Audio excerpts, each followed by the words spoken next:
요즘 기름값이 많이 내렸습니다. 그죠? 예, 요새는 좀 운전을 해도 조금 덜 부담스러운 그런 가격이 됐습니다. 근데 제가 신문을 보니까 우리나라에는 아직까지도 가짜 휘발유가 있다. 그런 기사를 본 적이 있습니다. 근데 여러분, 가짜 휘발유에는 사실은 진짜가 훨씬 더 많지요. 보통 90%가 진짜 기름이고 10%가 다른 것을 넣어서 가짜 휘발유를 만든다, 그렇게 이야기를 합니다.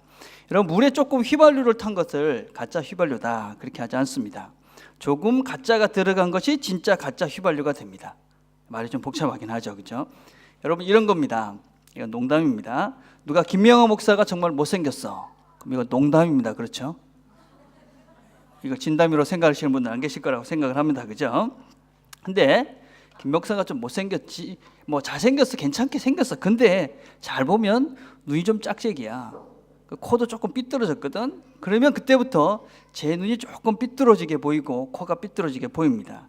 그럼 이제 제가 조금 못생긴 사람이 되지요. 그죠? 이것이 이제 거짓말이죠. 그죠?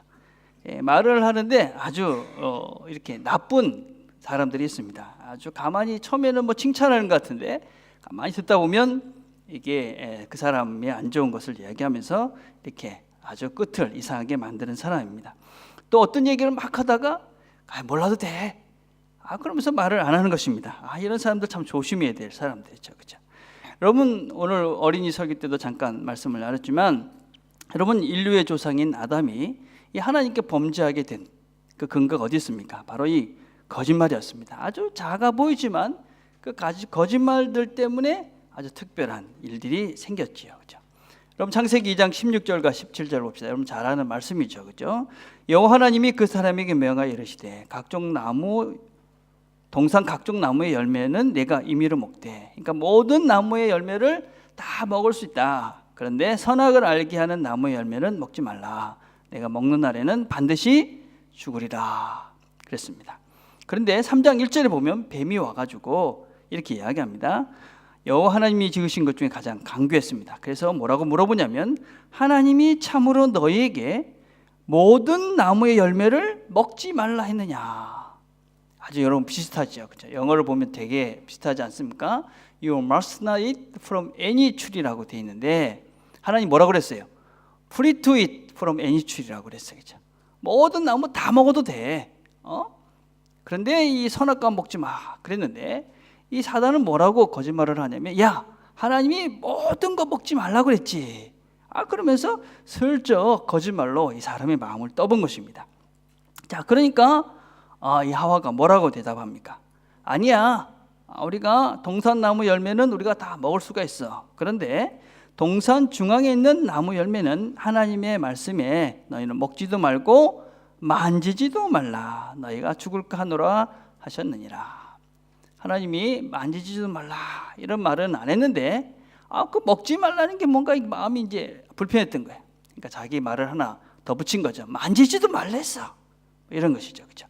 그러니까 이 여자의 마음이 불편한 걸 사단이 안 것이죠. 그래서 과감하게 거짓말을 합니다. 너희가 그것을 먹으면 안 죽는다, 죽지 않을 것이다. 그리고 뭐라고 얘기합니까? 먹는 날에는 너희가 눈이 밝아져 하나님과 같이 되어 선악을 알 줄 하나님이 아심이라. 부분적으로 맞는 것이죠. 그죠? 선악을 알게 되는 건 맞지만 하나님과 같이 되지는 않죠. 이런 마음을 잘 건드려서 결국은 하와는 선악과를 먹게 되고, 그래서 모든 인류가 범죄하게 되죠. 그죠? 이런 거짓말, 이것은 우리의 삶을 망가뜨리고 또 복음을 훼손하고 교회 공동체를 파괴합니다. 바울도 똑같은 경우를 지금 당하고 있습니다. 바울은 지금 두 가지 거짓말 때문에 그런 어려움을 당하고 있었고, 이 갈라디아 교회도 두 가지 거짓말 때문에 어려움을 당하고 있었습니다.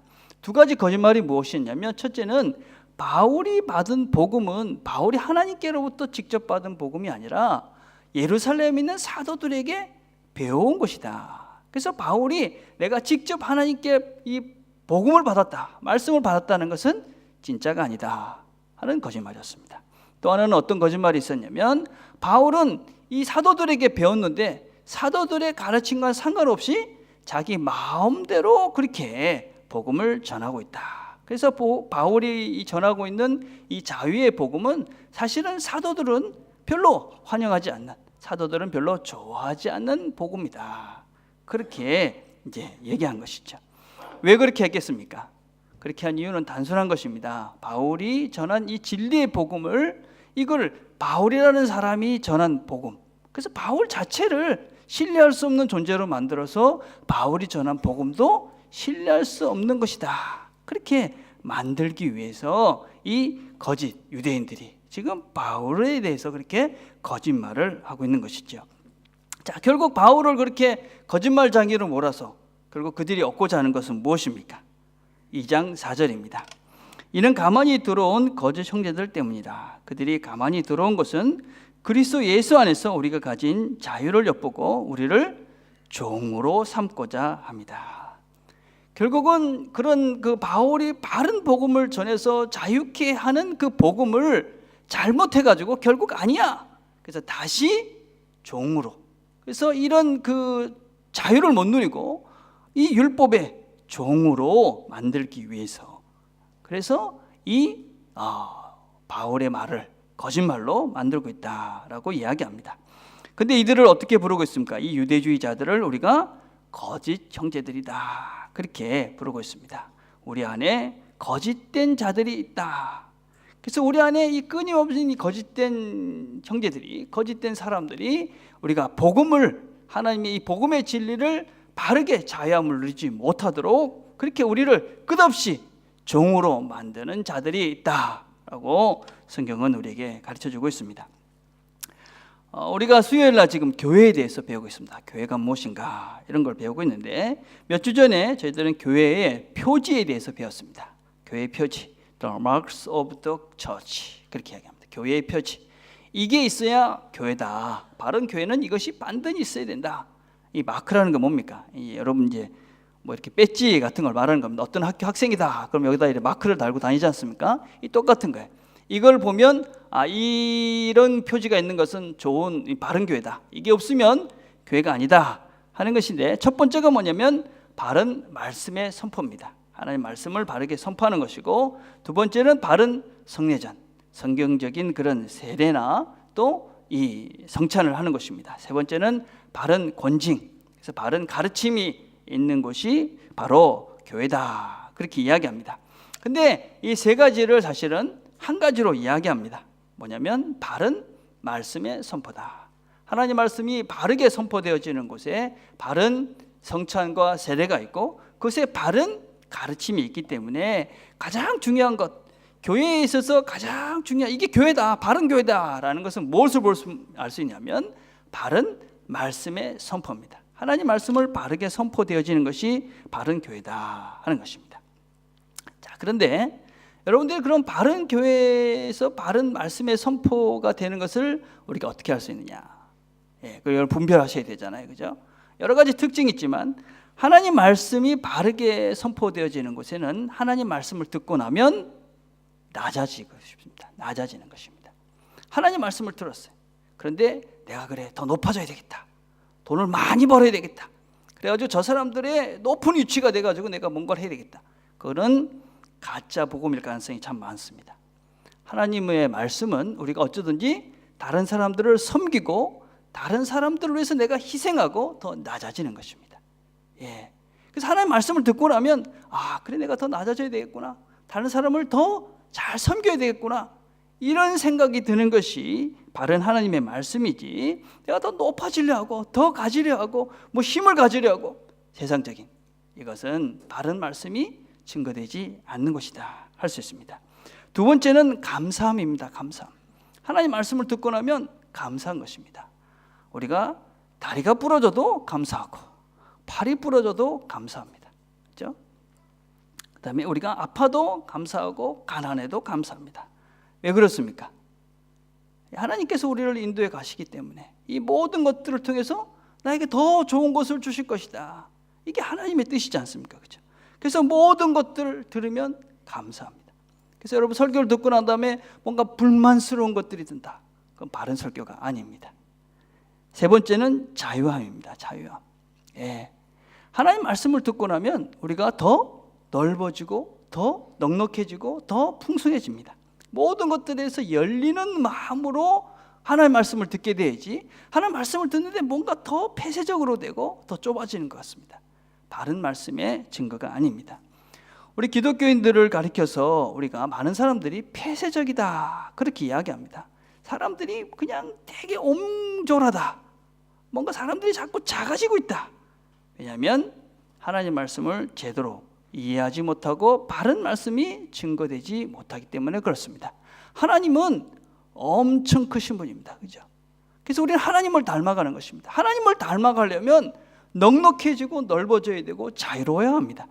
근데 하나님 말씀을 들었는데 더 옹졸해지고 더 폐쇄적이 되고 뭔가 더 내가 뭐 이렇게 그래 된다면, 부자유스럽다면 그것은 하나님 말씀을 잘못 증거되고 잘못 전해지고 있기 때문에 그렇습니다. 하나님 말씀은 우리를 자유케 합니다. 예를 들어 봅시다. 여러분, 주의를 잘 지켜야 합니다. 그렇죠. 여러분, 빠지지 않아야 됩니다. 왜 빠지지 않아야 됩니까? 왜 예배를 드려야 되는가 하는 것은 다릅니다. 그렇죠? 어떤 사람은 혼날까 봐 숙지하는 마음으로, 율법을 지키는 무거운 마음으로 교회를 옵니다. 그게 하나님이 원하시는 것일까 하는 겁니다. 저는 초등학교를 재수했습니다. 아주 특별한 경험을 가지고 있죠. 제가 1학년을 2번 다녔습니다. 제 아버님 선생님이셨는데 제가 7살 때 학교를 갔어요. 근데 어느 날 겨울에, 제가 고향이 경기도 강화거든요. 눈이 엄청 많이 온 거예요. 그래가지고 학교를 안 갔습니다. 그날 학교 간 사람은 딱 2명 있었습니다. 저희 아버님과 저희 형님. 아무도 안 갔어요. 그래서 저도 뭐 이거다 못 갔습니다. 바로 잘렸습니다. 아버지한테 그러려면 학교 다니지 마. 그래가지고 제가 그 다음에 다시 1학년을 다시 했습니다. 그래서 제가 초등학교 재수했습니다. 특별한 것이었죠. 그래서 학교는 빠지면 잘리는 것이었습니다. 그래서 저는 학교를 안 빠지려고 엄청 애썼습니다. 아파 죽을 것 같아도 학교 가서 조퇴하고 왔습니다. 비슷하시죠? 여러분들 중에 그런 분들 많으실 거라고 생각을 해요. 그죠? 근데 뉴질랜드를 왔습니다. 눈이 오면 바로 학교 안 갑니다. 그죠? 막 놀고, 뭐 감기 걸리면 학교 오지 말라고 그럽니다. 참 다르더라고요. 여러분, 뭐 한국의 그런 시스템, 6년 개근이 참 중요하게 생각하는 그런 학교 시스템, 뭐 아프면 학교 안 가는 이 나라 시스템, 뭐 어떤 것이 더 애들을 공부를 잘하는 아이로 만들 것인가, 그건 제가 자신이 없습니다. 모르니까. 근데 확실한 것은 있습니다. 어디서 공부하는 애들이 행복할까? 어디에서 공부하는 애들이 학교를 가고 싶을까? 제 기억에 그냥 학교는 어쩔 수 없이 가는 것이었습니다. 그래서 우리는 늘 방학을 기대하며 살았습니다. 방학이 최고입니다. 개학할 때 되면 뭔가 또 짐을 짊어지고 가는 것이 학교였습니다. 이곳에 있는 아이들은 방학을 지겨워합니다. 학교를 더 가고 싶습니다. 하나님은 어떻을까요? 우리 예배, 하나님이 예배하러 오는데 그 짐같이 지고 와서 그래 어쩌든지 가야 돼, 이런 예배를 하나님이 기뻐하실까?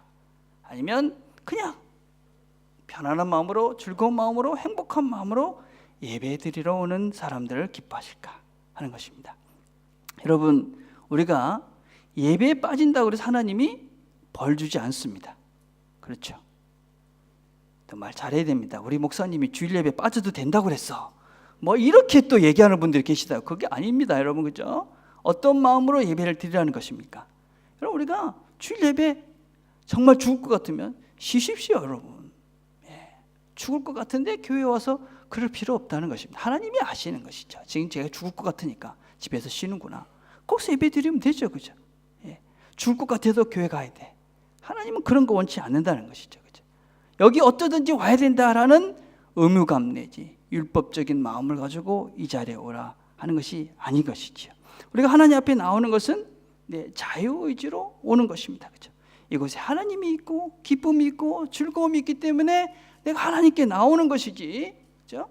이것 안 하면 하나님이 내 다리를 분지러 놓을 거야, 자동차 빵꾸가 날 거야, 아니면 우리 비즈니스에 뭔가 문제가 생길 거야, 뭐 이런 것들 때문에 나오는 그런 신앙은 이제 벗어나야 된다 하는 것입니다. 물론 우리가 늘 싸움을 해야 됩니다. 어떤 싸움을 해야 됩니까? 율법주의와 우리의 게으름에 대해서 늘 싸워야 됩니다. 그렇죠? 조금만 우리가 그죠? 뭐 습관적으로 하다 보면 율법주의에 빠져버립니다. 그래가지고 다른 사람 예배 안 드리면 저희 예배도 안 드리고 율법주의가 됩니다. 근데 인간이지라 조금만 방심하면 게을러집니다. 그래, 목사님이 예배 안 드려도 된다고 그랬어. 오늘 좀 쉬지 뭐 이러면서 그죠? 예배 갈 수 있는 넉넉함에도 불구하고 빠져버립니다.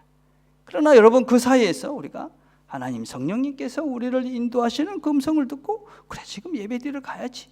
게으름에서 벗어나고 내가 습관적으로 드리는 그것에서 벗어나서 하나님을 인식하면서 내 자유로운 의지로 예배에 나오는 것이죠. 그죠? 그래서 이 복음의 자유를 누리는 것이죠. 자유. 예? 여러분을 자유케 하신 그 복음의 자유를 누리면서 하나님께 예배드리면서 그죠? 하나님이 주시는 그 자유함으로 세상을 사는 것입니다. 이것저것 얽매이지 않고 죄에 얽매이지 않고 자유롭게 선택하면서 하나님 원하시는 뜻을 이루면서 살아가는 것, 이게 신앙생활인 것이죠. 그죠? 예. 자, 그런데 하나님은 이 복음의 자유를 잘 지켜갈 수 있도록 이걸 혼자서 할 수가 없습니다. 이제 우리 약하지 않습니까? 그래서 우리 주변에 사람들을 주셨습니다. 사람들. 그죠? 함께 이 길을 잘 가라고, 복음의 자유를 누리면서 잘 살아가라고 우리 주변에 사람들을 주셨죠. 바울 어떤 사람들을 주셨습니까? 오늘 2장 1절을 봅시다. 14년 후에 내가 바나바와 함께 디도를 데리고 다시 예루살렘에 올라갔나니. 예, 여러분, 바울이 자기가 이 하나님으로부터 직접 이 말씀을 받고 이 하나님의 이방의 사도로 부름을 받았다 하는 것에 대해서 여러 사람들이 아니다, 거짓말을 하니까 자기 이야기를 합니다. 지난주 설교를 다시 한번 기억을 해봅시다. 사도 바울이 하나님을 극적으로 만났습니다. 하나님이 나타나서 내가 너를 이방에 그릇 삼겠다. 그러한 다음에 3년 동안 어디 갔습니까? 3년 동안 아라비아 광야로 갔습니다. 아라비아 광야를 갔다가 다시 돌아와서 이 사도 바울이 예루살렘을 방문합니다.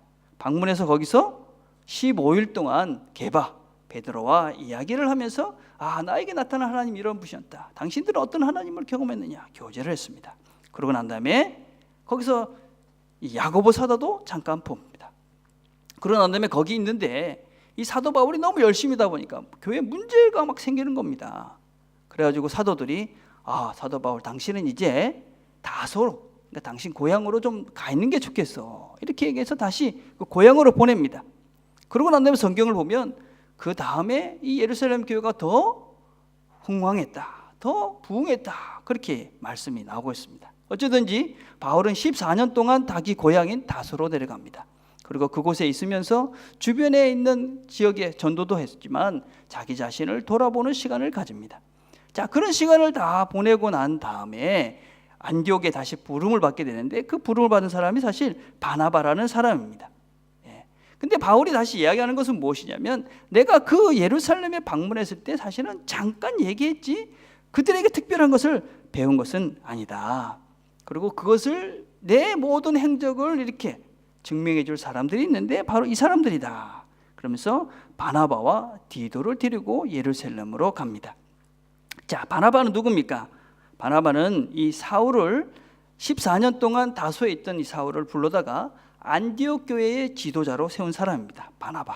그래서 사도행전 11장 25절에 보면 바나바가 사울을 찾으러 다소에 가서, 이 사울이 나중에 바울이 되지 않습니까? 그죠? 그래서 이 바나바가 사울을 안디옥 교회의 지도자로 세웁니다.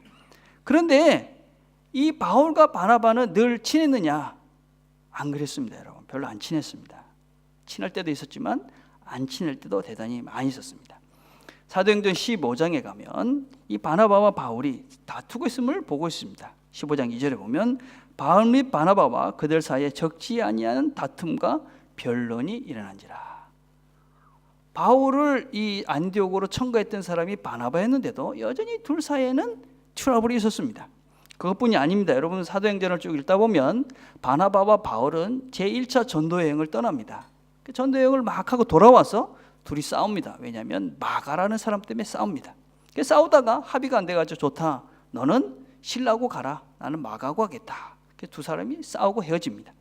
그런데 나중에 보면 또 다시 만나서 하나님의 사역을 같이 합니다.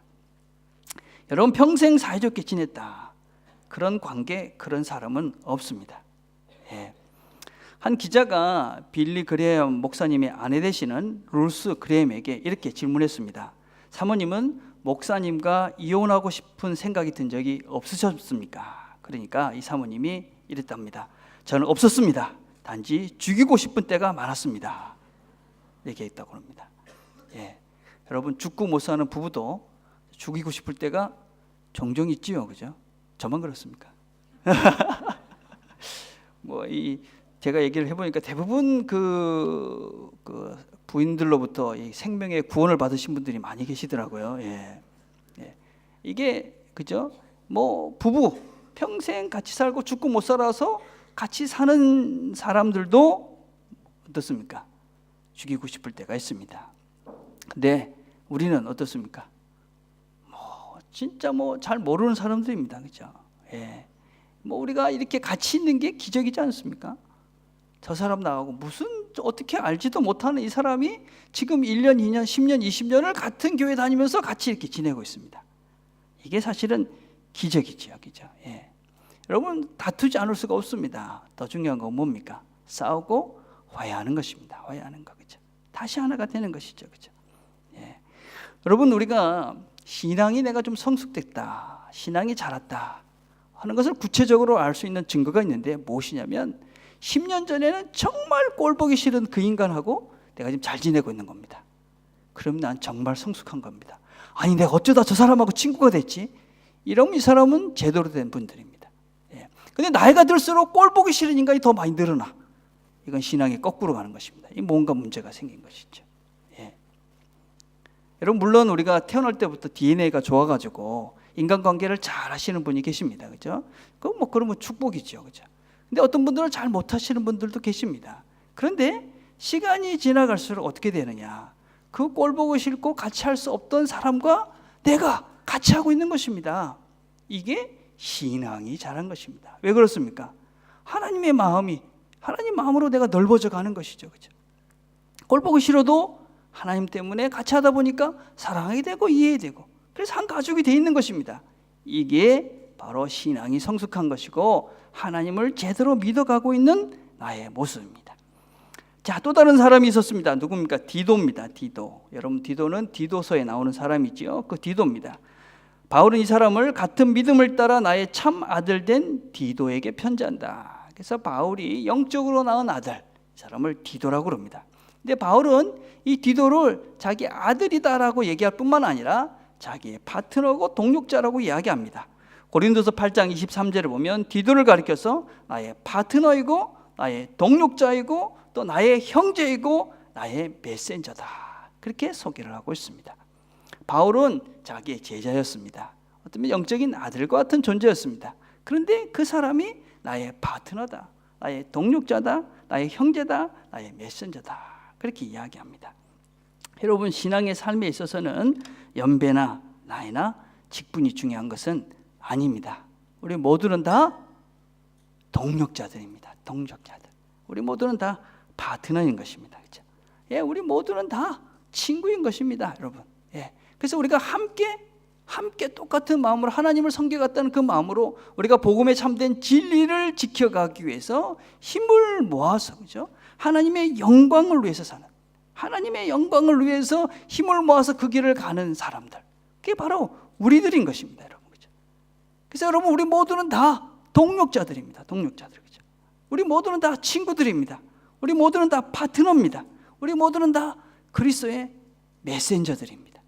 예, 그래서 함께 하나님의 영광을 위해서 사는 것들이죠. 우리가 서로 생각이 다르고 배경이 다르고 나이가 다르고 다 다르지만 예수 이름 안에 하나가 되어져서 함께 하나님의 나라를 세워가면서 함께 복음의 진리를 누려가는 것, 그게 교회입니다. 교회. 예, 그래서 여러분 옆에 있는 분들은 다 여러분의 파트너이고 여러분의 동력자들입니다. 함께 이 사람들이 모여서 복음의 진리를 지켜가는 것이지요. 여러분, 그래서 좋은 동력자, 좋은 신앙의 친구들을 많이 만들기를 바랍니다. 특별히 우리 중고등부 학생들은 이때부터 좋은 신앙의 친구들을 많이 사귀시길 바래요. 신앙의 친구들. 젊은 친구들도 마찬가지입니다. 우리 나이 드신 분들도 마찬가지입니다. 우리. 그죠? 여러분들이 나이가 있다고 젊은 친구들하고 같이 어울리지 못할 이유가 없는 것이죠. 그죠?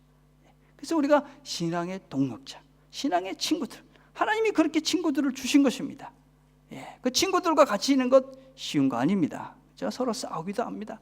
다투기도 합니다. 서로 토론도 합니다. 그렇지만 그렇게 토론하고 다투면서 함께 자라가면서 하나님의 그런 동역자로서 함께 세워가자.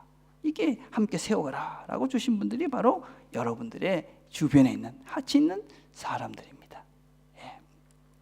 자, 우리가 또 바른 자유를 누리고 복음의 진리 안에 살기 위해서 하나님께서 또 한 그룹의 사람들을 주셨습니다. 누구냐면 리더들입니다. 영적 리더들이죠.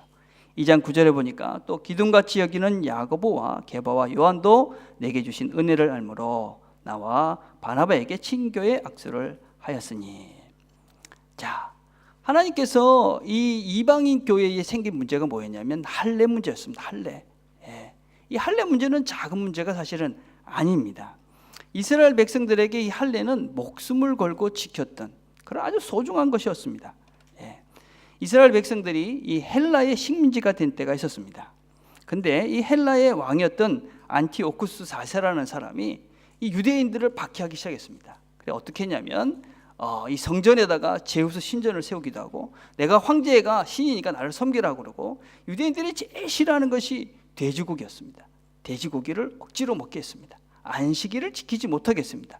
거기다가 할례를 행하지 못하게 했습니다. 그래서 할례를 행하는 사람들은 바로 잡아 죽였습니다.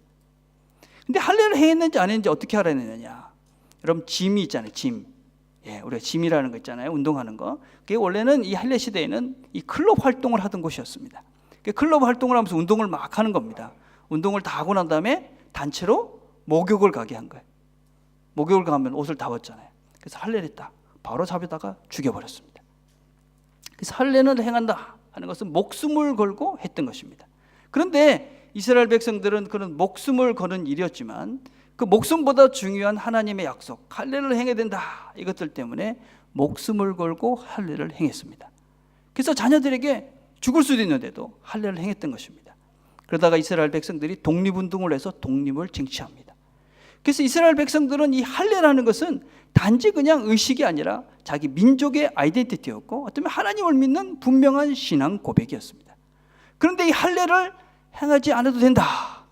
이건 이들에게 엄청난 충격이었습니다. 그렇죠? 그래서 여러분 우리가 지금 읽고 있는 이 내용, 이 갈라디아서 1장 1절부터 5절까지의 내용의 디테일한 내용들은 어디 있냐면 사도행전 15장에 있는 내용입니다.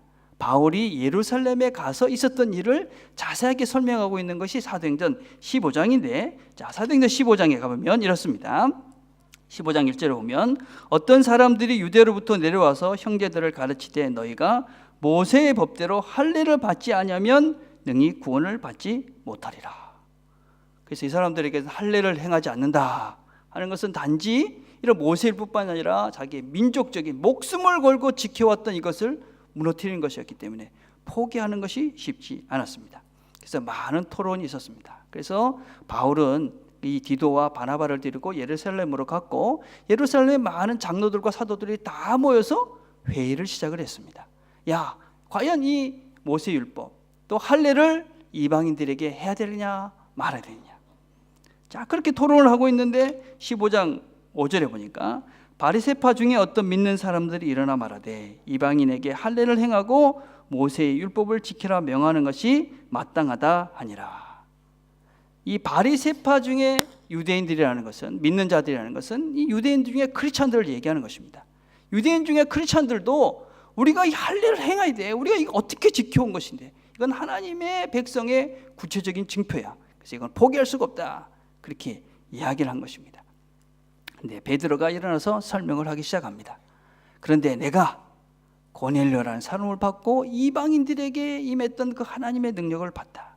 근데 그들에게 할례를 행하지 않았는데도 하나님의 은혜가 임했다. 그러면서 이렇게 이야기합니다. 15장 11절에 보니까 그러나 우리는 그들이 우리와 동일하게 주 예수의 은혜로 구원받는 줄을 믿노라. 베드로가 일어나서 말하는 것입니다. 할례나 율법을 지키는 것이 중요한 것이 아니라 주 예수의 은혜로 구원을 받는 것이다. 그렇게 이야기를 합니다. 자, 그러고 난 다음에 또 야고보가 이야기를 합니다. 야고보가 일어나서 하나님 말씀에 이방의 사람들이 하나님께로 돌아올 것이라고 말씀을 하셨다. 근데 그 이방의 사람들이 지금 오고 있지 않느냐. 그러면서 야고보가 또 이렇게 이야기합니다. 15장 19절에 보니까 그러므로 내 의견에는 이방인 중에서 하나님께 돌아오는 자들을 괴롭게 하지 말자. 그래서 하나님께로 그 사람들이 이렇게 돌아오는데 할례라는 그런 무거운 짐을 지고 모세 율법이라는 무거움을 지우는 것이 아니라 하나님의 은혜로 구원을 받는, 믿음으로 구원받는 이 복음의 진리를 바르게 우리가 지켜가자. 그리고 결론을 이렇게 내립니다. 바울과 바나바여 그대들은 이방인에게 가십시오. 우리는 유대인에게 가겠습니다. 그래서 바울과 바나바가 이방인의 사도로 부름받은 것을 인정하고 이방인의 사도로 파송을 합니다. 그리고 그들은 유대인에게 갑니다. 여러분, 우리가 인생을 살면서 사실은 아주 결정적인 뭔가가 결정해야 될 그런 순간들이 우리 모두에겐 있게 됩니다. 아주 복잡한. 그럴 때 여러분들이 이렇게 결정을 바르게 해줄 영적 지도자가 꼭 있게 되길 바랍니다. 여러분들이 인생의 문제가 심각하게 부딪혔을 때 그 이야기를 이야기하면서 하나님의 뜻 가운데서 하나님의 말씀의 원리로 바르게 분별해 줄 그 사람들이 여러분들에게 있는지 돌아보시길 바랍니다. 없다면 그분들을 꼭 여러분들이 갖게 되길 바랍니다. 우리 모두는 다 그런 순간들이 있습니다. 있을 수밖에 없습니다. 그런 순간 정말 하나님의 말씀의 원리를 가지고 그 말씀의 원리를 따라서 결정하도록, 그래서 정말 우리가 인생을 살면서 자유한 복음을 누릴 수 있도록 그 복음의 진리를 지켜갈 수 있도록 인도해 줄 그 영적 지도자가 반드시 필요합니다. 전 여러분들에게 그런 사람들이 되라고도 말씀하고 싶습니다. 여러분, 그런 사람들은 목회자만이 아닙니다. 여러분, 목회자만 영적 지도자가 아니지요. 여러분, 모두는 다 영적 지도자가 될 수 있습니다. 장로님이 되시고 집사님이 되시고 구역장이 되시고, 그죠? 리더가 되면 영적 리더가 되는 것입니다. 여러분들이 그런 리더가 돼서 인생의 여러분의 신앙의 후배들이, 여러분의 인생을 살아가면서 힘든 여러분의 동지들이 바른 결정을 하지 못하고 갈등할 때 말씀으로 바르게 분별할 수 있는 그런 좋은 영적 지도자들이 여러분이 되셔야만 합니다. 여러분, 특별히 부모님들은 영적 리더입니다. 여러분들은 누가 여러분들을 리더로 세워주든 세워주지 않았든 이미 부모가 된 자들은 리더인 것입니다. 자녀들에게 여러분들은 영적 좋은 리더가 되셔야만 합니다. 자녀들이 누구한테 가서 여러분의 인생의 문제를 고민하고 그것을 해결하고 그것을 풀어가겠습니까? 누가 자녀들을 제일 사랑하겠습니까? 부모님들입니다. 근데 그 부모님들이 아이들이 물어왔을 때 바른 말씀의 원리로 그 인생을 결정하는 것을 바르게 지도해 주지 못한다면 그건 아쉬운 것이겠죠. 그렇죠? 안타까운 것이죠. 그렇죠? 그래서 부모님들은 다 반드시 좋은 영적 지도자가 되셔야만 합니다. 그래서 여러분, 우리 모두가 영적 지도자도 필요하지만 영적 지도자도 되셔야지만이 여러분 우리의 삶들이 풍성한 삶, 바른 삶들을 살아갈 수 있게 되지요. 여러분, 지금은 사실은 참 우리가 목회자들, 물론 좋은 지도자가 될 수 있습니다. 그러나 여러분들은 우리가 많은 정보가 있죠, 그죠? 좋은 책들이 많이 있습니다. 우리에게 정말 좋은 믿음의 선배들의 좋은 책들을 통해서 우리가 좋은 영적 가이드를 받을 수 있는 책들이 아주 많이 있습니다. 요새는 좋은 설교자들의 설교도 많이 있습니다. 여러분들이 정말 좋은 설교자들의 설교를 들으면서 여러분들 영적 가이드를 바르게 받아갈 수도 있습니다. 그래서 여러분들이 정말 영적 지도자의 그런 바른 인도를 받기 위해서 우리가 애쓰셔야 되고, 또 그렇게 좋은 지도를 받다 오면 내가 자연스럽게 좋은 영적 리더가 되는 것이죠. 그래서 영적 리더가 필요한 것이죠. 우리가 이 복음의 길을 바르게, 이 진리의 걸음을 걸어가기 위해서는 동역자도 필요하고 바른 영적 지도자가 반드시 필요합니다. 하나님은 그래서 그런 분들을 주신 것입니다. 사실은 우리 주변에 주신 거예요. 그래서 여러분, 그런 리더자들을 찾으시고, 그래서 그분과 함께 이 길을 잘 걸어가게 되면 우리가 하나님이 주시는 복음의 진리를 잃지 않고 진정한 자유를 누리며 우리가 살아갈 수 있게 되는 것이지요. 이제 설교를 좀 정리해 가려고 합니다. 금주에 제가 읽은 책이 뭐냐면 나는 아내와 결혼하는 것을 후회한다, 그런 책이었습니다. 김정은 교수라는 아주 독특한 분이 쓴 책인데 재밌더라고요. 재밌는데 그분이 이 책 제목을 그렇게, 나는 그 아내와 결혼한 걸 후회한다, 그러니까 아내가 물어봤답니다. 당신 정말 나하고 결혼한 거 후회해? 그렇게 물어보니까 김정은 교수가 그래, 나 또 가끔 후회하지, 그렇게 얘기했답니다. 그러니까 아내가 난 안 그런데 그러더래요. 그래서 난 만족스러운데, 그러니까 놀래가지고 보고 있으니까 가끔, 이해가 안 되시는가 어때, 그죠? 조금 후회하는 사람과 가끔 만족하는 사람들이 사는 것이 부부다. 이렇게 얘기를 하더라고요. 이 부인 되는 분은 가끔 만족스럽답니다. 남편 되는 사람은 조금 후회하는데, 뭐 이런 얘기입니다, 여러분. 우리가 부부도 그런 것처럼 교회 공동체도 그런 것입니다. 어떤 면에서 조금 만족스럽지 못한 사람, 그리고 조금씩 만족스러운 것이 있는 사람, 뭐 이런 사람들이 함께 어울려서 같이 이 신앙생활하는 것이 교회라는 공동체입니다. 그런데 이런 사람들이 어떻게 우리가 함께 할 수 있을까요? 어떻게 할 수 있겠느냐? 다시 한번 2장 9절을 다시 한번 봅시다. 또 기둥같이 여기는 야고보와 게바와 요한도 내게 주신 은혜를 알므로. 얼마나 중요한 거 모릅니다, 여러분. 은혜를 아는 것입니다. 하나님이 나에게도 그런 은혜를 베풀어 주셨는데 저 사람에게도 그런 은혜를 베풀어 주셨다. 그래서 우리가 다 은혜로 여기에 와 있다 하는 것을 서로가 인정하게 되고 깨닫게 되면 우리가 부족해도 함께 할 수 있는 것이지. 내가 뭔가를 열심히 해서 여기까지 왔다, 여러분, 그러면 힘듭니다, 그죠? 그럼 저 사람도 못한 거 보이고, 부부도 마찬가지입니다. 가정도 그죠? 우리 부인 그래, 그 은혜로 여기까지 왔구나. 그러면 같이 사이가 되는데 내가 했는데 당신은 뭐 했어? 힘든 거잖아요, 그죠? 교회도 마찬가지죠. 우리가 여기까지 어떻게 왔습니까? 하나님의 은혜로 내가 여기 서 있는 것입니다. 나뿐만 아니라 이 사람도 그런 것이죠. 저 사람도 하나님의 은혜로 여기까지 와 있는 것입니다. 그래서 우리가 하나님의 은혜를 제대로 알고 하나님의 은혜로 여기까지 왔음을 우리가 진정으로 깨닫고 고백하게 되면 우리가 진정한 교제를 할 수 있습니다. 그래서 하나님께서 우리에게 이 사람들과 함께 할 수 있는 그런 사람들, 교제를 할 수 있도록 해준다는 것입니다. 교제가 뭐냐? 코이노니아라는 많은 것은 우리가 가진 모든 것들을 나눌 수 있는 관계가 됐다라는 의미입니다. 그렇게 될 때 이 안에 진정한 하나됨이 이루어지고, 그래서 우리가 은혜 가운데, 그렇죠? 서로가 다르고 틀리고 그래도 서로가 서로를 인정하고, 그렇게 되면 이 안에 진정한 복음의 자유를 누리며 이 안에서 하나님 원하시는 아름다운 풍성한 교제가 이루어지는 것이지요. 우리가 서로의 은혜를 바라보며 내게 받은 은혜도 기억하고 서로의 받은 은혜도 기억하고, 그래서 비록 우리가 다르지만 하나님 안에서 하나님 원하시는 풍성한 교제를 누려가는 우리 교회, 저와 여러분이 되기를 간절히 바라겠습니다. 기도하겠습니다.